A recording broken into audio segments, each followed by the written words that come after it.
India crime control news, सच्चाई के साथ भ्रष्टाचार के खिलाफ। गौ माता की जय, गौ माता की जय, हर हर महादेव, हर हर महादेव,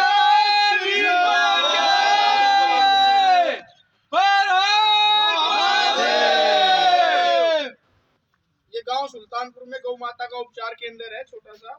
और हमारा प्रयास है कि यहाँ पर गायों का जो दुख और दर्द है वो थोड़ा कम किया जाए आपसे भी सहयोग से। ये हमारे बजरंग दल के साथी हैं और गौ सेवा और गौ रक्षा का सबका कार्य एक ही है, चाहे वो किसी भी दल संगठन और संस्था से हो। गाय सबकी माता है, हमारी माता है। जय गौ माता, जय गौ माता, जय गौ माता। गौरी शंकर गौ चिकित्सालय, गांव सुल्तानपुर, गांव सुल्तानपुर डबास।